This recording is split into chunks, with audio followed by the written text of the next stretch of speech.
when we're thinking about a youth group that maybe used to be in a hall or something, why not do that in a hotel or a bar? Let these teens know they can come and they can spend money with you. They can, be with you for a certain amount of time, probably when you're not very busy, when you don't have other clients around.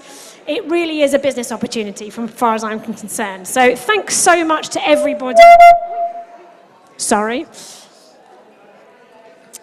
Thank you so much to everybody who's got involved in that and given their feedback and their thoughts. Thank you very much. Okay, we're going to move on now to the next area, which is emotional support for teens. Now, this is something that... Hang on. One thing. As with a Zero Hero, all of us know businesses and places that maybe could be suitable for kids to hang out. To open up a centre means it's got to be manned, it's got to be serviced, it's got to be looked after. But existing places can open to teens. So if you can think of clubs, tennis clubs, football clubs, any kind of club, restaurant, bar or hotel that could be suitable to make spaces for teens, please can you just go ahead and talk to them about it? And that's all I have to say on that. Thank you. Thank you, Nicole. Okay, brilliant. Well, that was really practical, really fruitful. Thanks again for all your ideas. What I was thinking as well is we've got this United Nationality Facebook group that has been set up and people are posting in. If you do have ideas that you haven't mentioned and things you want to share, please do feel free to put that on the group. Everybody's welcome to post. Okay, so we're going to move on now about the emotional support that our teens need. And Nicole touched upon the very sad situation that happened recently with a teen in our area. And I think it's got a lot of us thinking about how we can make things better, how we can open channels of communication, how we can make sure our teens have people that they can talk to in difficult moments. And so we're going to open this discussion, and we want it to be positive, but obviously we have to know, of course, it's a serious issue. But we're going to open it with Audrey Spearing, who is going into schools at the moment and really looking forward to positive change and empowering children to be the better version of themselves. I'm going to pass it over to Audrey. If you come up here, please, and she can let you know what she's been doing. Hi. Hi, guys. Can you hear me? Yeah. Okay, so firstly, I have a teenager. He's 15, and he lives very near Diana Park, near our neighbours over there, Gemma and Paul. And so I kind of have first-hand knowledge of having a teenager. He's been born in Marbella, and he's lived all his life here. So I've lived here nearly 19 years, and he's 16. So I'm not just making this stuff up. I actually live it. So if I'm having a teenager for myself, and he does go to Aloha, where most of our children probably go to some private schools, I do think the teenagers here have a bit of a strange, like Nicole says, situation where some of them have money, they can go to the port, they can do whatever they want to do, they'll maybe feel a little bit lost, they want hangout places, they're in a strange year, they're not babies, they're not adults, so what do they do with themselves? If they're involved in sport, it's great because it usually keeps them disciplined. If they're not quite sure what to be doing, and they're in that awkward phase in their life. I go into some schools. I go into Mayfair Academy, and basically I run a program called, myself and a guy called Daniel Boland, called Be Positive. And what we really want to do is the voluntary service, we're not doing it for financial gain, is to just go in, hopefully within the school timetable, which can be a bit challenging because a lot of the schools have their hourly classes scheduled. So if you volunteer to go in to give a talk about how to be kind or about your emotions or how to care about animals or whatever it is you want to speak to about, it's difficult to get in the school time because the teachers, bless them, have a curriculum they need to set out.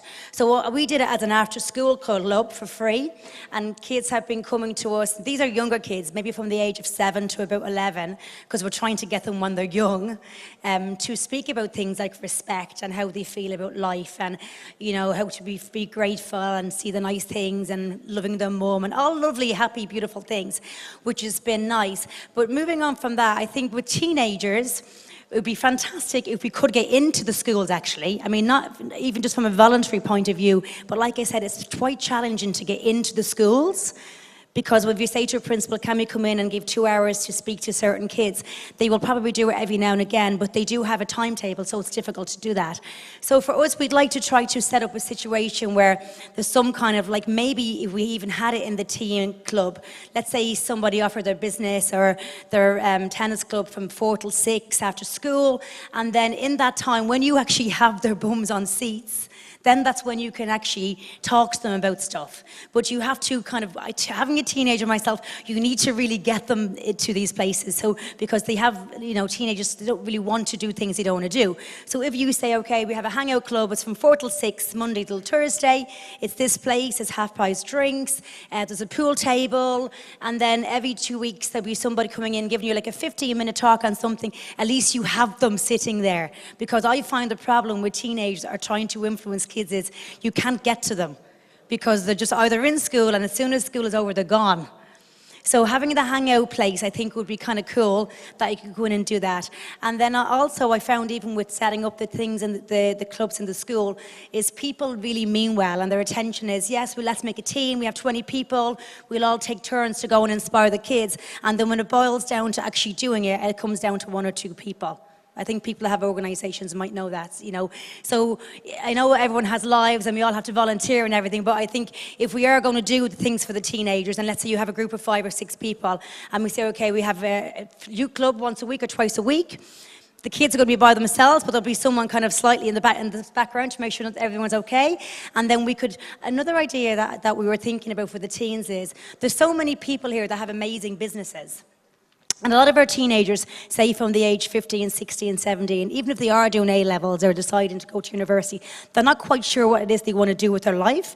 But maybe because there's so many business people here, we could actually set up some kind of a mentoring system. For example, if somebody wanted to be a PR guru, or somebody wanted to be a television presenter, or someone wanted to run a charity, or somebody wanted to be a personal trainer or work with horses, then why don't we do a mentoring system where we get the teenagers and say, okay, guys, what is it you think you'd like to do? I want to be an accountant, maybe. I want to work in beauty. We could mentor and say, okay, get obviously decent people who have a police check that everything is cool, because we don't want any other issues, and mentor them and say, okay, we're going to put somebody with you, Victoria. We're going to put somebody with you, Georgina. And that's your kind of, you take this teenager under the wing and say, okay, maybe once a week or even 2 hours a week after school, you come and shadow that person and let them see what it's like to actually be in that work environment. And then the kids would hopefully get a little bit, oh my God, I really think I'd like to do this, which would give them a passion to follow up more. Because I think having a teenager, they can be a little bit lost and not knowing what they actually want. They're in school, their head is down doing GCSE, they're choosing A-level choices, they're not quite sure what they're doing in school, they can drink, they can't drink, they like girls, they don't like girls. It's a confusing age for teenagers. I think we've all been there. So I think giving them some kind of focus and listening to the youngsters there, even they've all said it, you know, they want somewhere to go, but there's nowhere really for them to hang out. I think they're impressionable, and now it's our time where we can take them and say, okay guys, we're going to give you this space, this is the time, it's half-price drinks, there's a pool table, you can hang out, but every now and again we're going to come in and give you a little talk on something, whether it's giving back to charity, whether it's helping with animals, whether it's looking for your career, and then you have the bums on the seats. And this is the problem, it's not having the bums on the seats. Yeah. Thank you so much, Audrey. I think that's really nice, actually, to have that link between the emotional support and also the hangout, because I think isolation is probably a lot to do with it. You guys mentioned it about if they haven't got friends at school, maybe they can go to a different place where they can make friends, so they won't be so isolated. Nicole was saying she would like a helpline, for example. So it would be really great, just very quickly, if you can identify any issues that you feel from an emotional support point of view we have with our teens here in Marbella, and any practical ways that we can help as a business community, as parents, as just a listening ear. That would be absolutely fantastic. I know this is quite a difficult subject, but I think it's one that's really important that we put our mind to. So I'll give you 5 minutes just to kind of put down on a paper anything that you feel you you can do, problems and solutions to the emotional support issues for our teens. Thank you.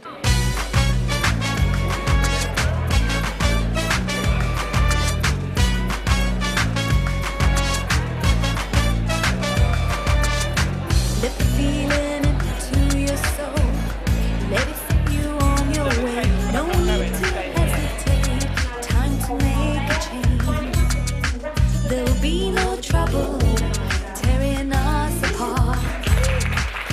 Brothers, sisters, one beating heart. We can change if we try. Just believe it. Worth your We're going to move on very quickly to our last subject, and this is going to be a really quick one. This one is about teens, businesses, and charities. So if you have a business or a charity, we have an amazing opportunity here with these teens that are looking to do things. They're looking to grow, they're looking to get opportunities, and they're looking for things to put on their CVs. And I remember when I was 18 and I took a gap year, I had nothing on my CV whatsoever. And I was like, how am I going to find a job? No one's going to take me seriously. I'm just out of school. So what I did is I became a community service volunteer. And I went away, I moved away for 3 months, and I took care of people with epilepsy. And I was quite green. I was 18 years old. I'd never thought about anyone else but myself. And that was one of the defining experiences of my life, honestly, because suddenly they said, you're in charge of this person's life. Off you go. They gave me a bit of training as well, of course. But it led me to suddenly get, number one, confidence in the workplace. Number two, an awareness that I could really, really do something. And number three, at that point was most important to me, was something on my CV that I could then go and take to the university, go and take to future jobs. So what we're going to do is, I want to tell you as well, now that I'm a business, I've been doing internships. So people have been coming to my business from Soto Grande International School, and also I've got someone at the moment from Marbella International University Centre, and they come and they do internships in my business. Now, that is great for me because I get a free or near to free resource. I get lots of good ideas. They're whiz kids on social media, so that's brilliant.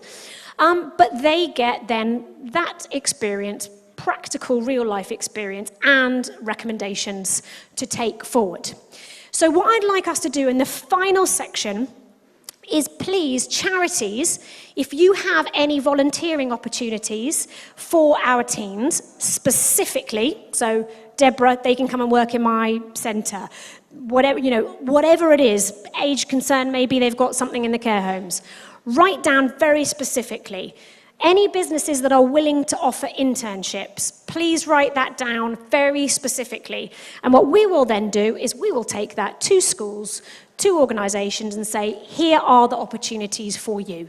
And I think that will be a really strong win-win, that if we can come out of this event with that information. So this is the last time I'm going to ask you to write things down on Post-it notes. Woo! So please put down very practical opportunities for our teams. Thank you so much.